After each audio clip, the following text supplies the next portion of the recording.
નમસ્કાર મિત્રો, દીક્ષા એપમાં નવું રજિસ્ટ્રેશન કેવી રીતે કરવું અને જે મિત્રોએ અગાઉ રજિસ્ટ્રેશન કરેલ છે પરંતુ અત્યારે પાસવર્ડ ભૂલી ગયા છે તો પાસવર્ડ રીસેટ કેવી રીતે કરવો તેને લગતી સંપૂર્ણ માહિતી મેળવીશું।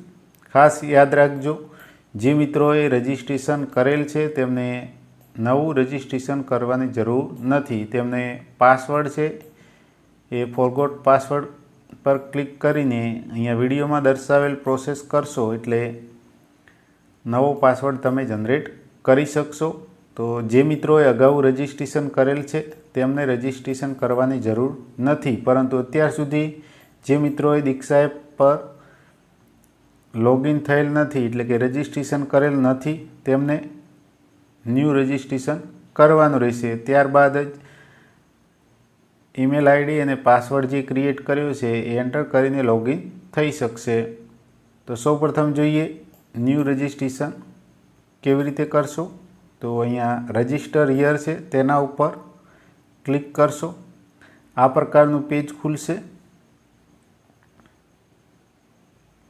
ફર્સ્ટ નેમ એન્ટર કરશો, મિડલ નેમ, લાસ્ટ નેમ, અહીંયા જન્મ તારીખ અહીંથી સિલેક્ટ કરશો અને તમારો જે રોલ છે, ટીચર છો, સ્ટુડન્ટ છો, હેડ ટીચર છો અથવા તો વાલી એટલે કે પેરેન્ટ્સ છો તે સિલેક્ટ કરશો। એટલે લાગુ પડતું ઓપ્શન અહીંયા બર્થડેટ સિલેક્ટ કરીને લાગુ પડતું ઓપ્શન અહીંયાથી સિલેક્ટ કરીશું। ત્યારબાદ જેન્ડર સિલેક્ટ કરીશું। ત્યારબાદ અહીંયા તમે ઈમેલ એડ્રેસ અથવા એટલે કે ઈમેલ આઈડી અથવા તો મોબાઈલ નંબર ગમે તે એક એન્ટર કરીને ઓટીપી જનરેટ કરી શકશો। ધારો કે મોબાઈલ નંબર એન્ટર કરવા માંગો છો તો અહીંયા મોબાઈલ નંબર એન્ટર કરશો અને ઈમેલ આઈડી એન્ટર કરવા ઈચ્છો છો તો ઈમેલ આઈડી ઉપર ટિક કરશો એટલે અહીંયા ઓપ્શન બદલી જશે। ત્યારબાદ અહીંયા જનરેટ ઓટીપી પર ક્લિક કરશો। મોબાઈલ નંબર એન્ટર કર્યો હશે તો મોબાઈલ નંબર ઉપર ઓટીપી આવશે અને ઈમેલ આઈડી એન્ટર કરી છે તો મેલમાં ઓટીપી આવશે। અહીંયા એન્ટર કરીને વેરીફાઈ ઓટીપી પર ક્લિક કરશો। હવે તમે જે પાસવર્ડ રાખવા માંગો છો એ પાસવર્ડ અહીંયા ક્રિએટ કરશો। એનો એ જ પાસવર્ડ અહીંયા ફરીથી એન્ટર કરશો।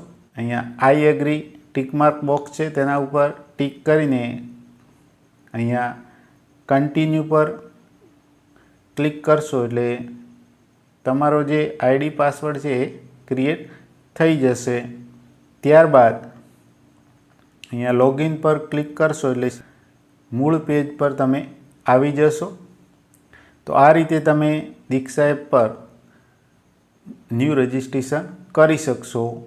હવે જે ઈમેલ આઈડી અથવા તો મોબાઈલ નંબર એન્ટર તમે કરેલ છે તે અહીંયા એન્ટર કરશો અને જે પાસવર્ડ ક્રિએટ કર્યો છે એ એન્ટર કરીને અહીંયા લોગિન પર ક્લિક કરીને તમે દીક્ષા એપમાં લોગિન થઈ શકશો। હવે જે મિત્રોએ અગાઉ રજિસ્ટ્રેશન કરેલ છે પરંતુ પાસવર્ડ ભૂલી ગયા છે તો તેમને કઈ પ્રોસેસ કરવાની રહેશે। ડાયરેક્ટ ફોરગોટ પાસવર્ડ પર ક્લિક કરશો। ત્યારબાદ રિકવર એકાઉન્ટ અહીંયા મોબાઈલ નંબર અથવા તો ઈમેલ આઈડી તો ઈમેલ આઈડી એન્ટર કરશો। ઈમેલ આઈડી એન્ટર કર્યા બાદ નેક્સ્ટ પર ક્લિક કરશો।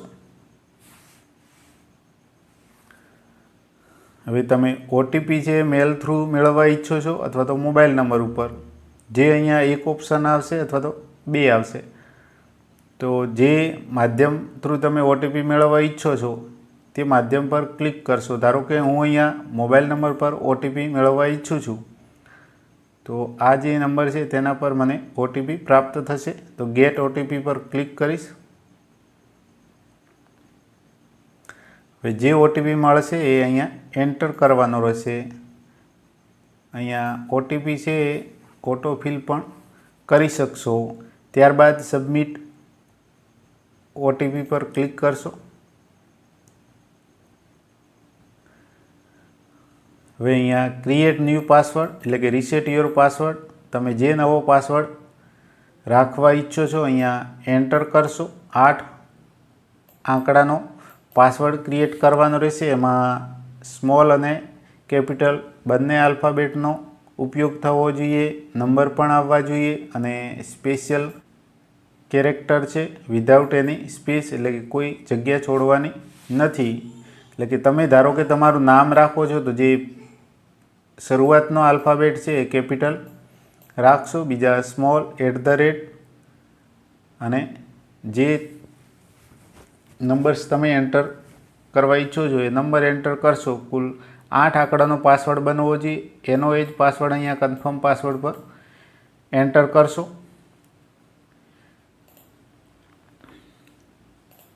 તો અહીંયા મેં પાસવર્ડ ક્રિએટ કર્યો છે. એમાં નામનો પહેલો આલ્ફાબેટ છે કેપિટલ રાખેલ છે, @ અને વર્ષ લખેલ છે.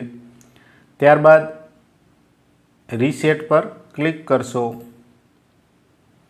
અહીંયા જો આપ ગૂગલમાં પાસવર્ડ સેવ કરવા ઈચ્છો છો તો સેવ પર ક્લિક કરશો. હવે સેવ કરશો એટલે જ્યારે તમે પાસવર્ડ એન્ટર કરશો એટલે ડાયરેક્ટ પાસવર્ડ અને ઈમેલ આઈડી છે એ આવી જશે. જો સેવ કરવા ઈચ્છતા ના હો તો નોટ નાવ હોય, નોટ નાવ પર ક્લિક કરશો એટલે તમે જ્યારે લોગિન થશો ત્યારે પાસવર્ડ છે એ તમારે એન્ટર કરવાનો રહેશે. જ્યારે સેવ પર ક્લિક કરશો એટલે જ્યારે લોગિન થશો એટલે તમે જે તે બોક્સ પર ક્લિક કરશો એટલે ડાયરેક્ટ આવી જશે. તો સેવ પર ક્લિક કરીશું. પાસવર્ડ રીસેટ થયા બાદ બેક ટુ એપ્લિકેશન, એટલે કે બેક ટુ એપ્લિકેશન કરશો એટલે મૂળ પેજમાં પાછા આવી જશો. અહીંયા તમે જે ઈમેલ આઈડી હતી એ એન્ટર કરશો. હવે જુઓ અહીંયા મેં પાસવર્ડ સેવ કરેલ છે તો અહીંયા ડાયરેક્ટ આવી જશે. એના ઉપર ક્લિક કરીશ, ઈમેલ એડ્રેસ અને પાસવર્ડ ડાયરેક્ટ આવી જશે. હવે લોગિન પર ક્લિક કરશો.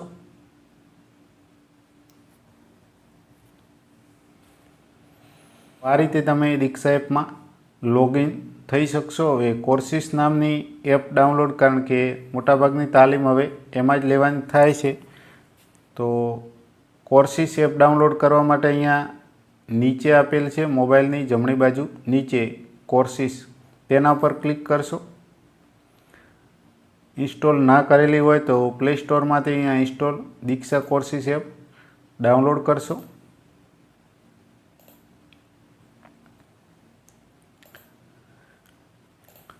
ઓપન કરશો.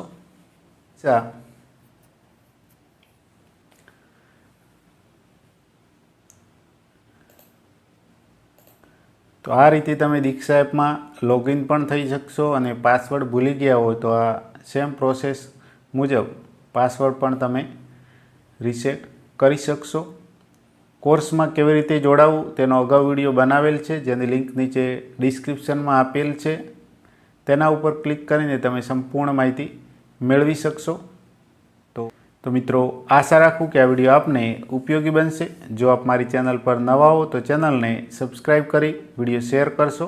આભાર.